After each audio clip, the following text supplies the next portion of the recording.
നമസ്കാരം, news prime മലയാളത്തിലേക്ക് സ്വാഗതം. പഞ്ചാബിലും ഉത്തരാഖണ്ഡിലും പ്രാദേശിക നേതൃത്വത്തിന് ശക്തമായ നിർദ്ദേശം നൽകിയിരിക്കുകയാണ് കോൺഗ്രസ് നേതൃത്വം. അതായത് 2027 നിയമസഭാ തെരഞ്ഞെടുപ്പിൽ വമ്പിച്ച ഭൂരിപക്ഷത്തോടുകൂടി വിജയിക്കാൻ ആവശ്യമാകുന്ന ഘടകങ്ങളെല്ലാം അത് പ്രാവർത്തികമാക്കാൻ താഴെത്തട്ടിൽ ശക്തമായ ബൂത്ത് തലം മുതലുള്ള അഴിച്ചുപണി നടത്തിക്കൊണ്ടിരിക്കുകയാണ്.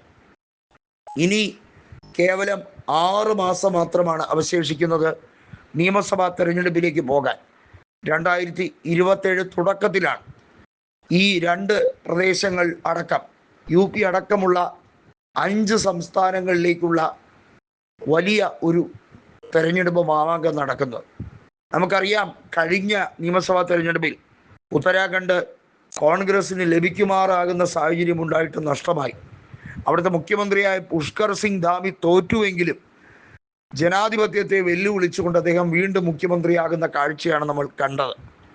പഞ്ചാബിൽ സ്ഥിതിഗതികൾ മോശമാകാൻ കാരണം അവിടെ ആം ആദ്മി പാർട്ടിയുടെ വലിയ തോതിലുള്ള ഇടപെടൽ തന്നെയാണ്. പക്ഷേ കോൺഗ്രസ് കൊണ്ട് തുലച്ചത് ക്യാപ്റ്റൻ അമരീന്ദർ സിംഗിനെ വിശ്വാസത്തിലെടുക്കാൻ കഴിയാത്തത് കൊണ്ട് തന്നെയാണെന്ന് പല കോണുകളിലും അഭിപ്രായമുണ്ട്. ഇപ്പോൾ അതേ അമരീന്ദർ സിംഗ്, സാക്ഷാൽ അമരീന്ദർ സിംഗ് നേരിട്ട് തന്നെ കോൺഗ്രസ് നേതൃത്വവുമായി സഹകരിച്ച് മുന്നോട്ട് പോകാം, തനിക്ക് സ്ഥാനമാനങ്ങളൊന്നും തന്നില്ലെങ്കിലും മാതൃപ്രസ്ഥാനത്തെ ഉപേക്ഷിക്കാൻ താല്പര്യമില്ല എന്ന രീതിയിലേക്ക് അഭിപ്രായം വ്യക്തമാക്കിയിരിക്കുക.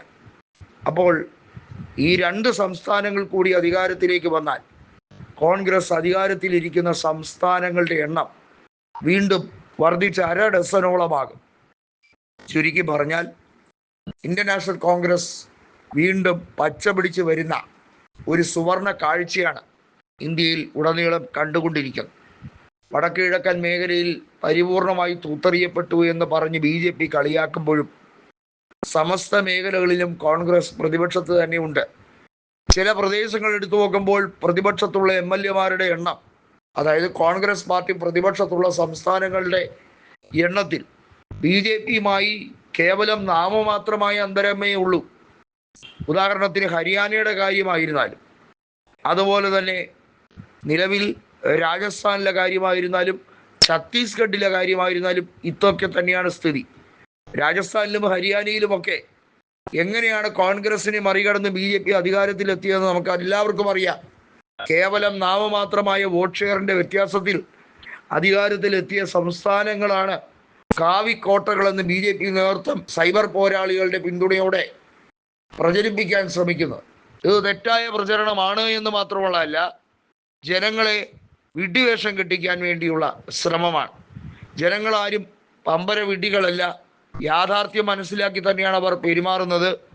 അവരെ സംബന്ധിച്ചിടത്തോളം നല്ല ഭരണം ആര് കാഴ്ചവെക്കുമോ, നിഷ്പക്ഷരായി വോട്ട് ചെയ്യാൻ ശ്രമിക്കുന്നവരാണ് ഇന്ത്യയിലെ ഭൂരിഭാഗം ജനതയും. അത് ഏത് സംസ്ഥാനത്തിൻ്റെ രാഷ്ട്രീയ പ്രകൃതം എടുത്താലും അങ്ങനെ തന്നെയാണ്. അതുകൊണ്ട് തന്നെ ഈ ഷിഫ്റ്റ് താൽക്കാലികം മാത്രമാണ്, അത് സ്ഥിരമല്ല. 2018 മധ്യപ്രദേശും രാജസ്ഥാനും ഛത്തീസ്ഗഡും ഒക്കെ തിരിച്ചു പിടിച്ചതുപോലെ കൃത്യമായി കോൺഗ്രസ് പഞ്ചാബും ഉത്തരാഖണ്ഡും പിടിച്ചെടുക്കുന്ന സാഹചര്യമാണ് ഇപ്പോൾ നിലവിലുള്ളത്.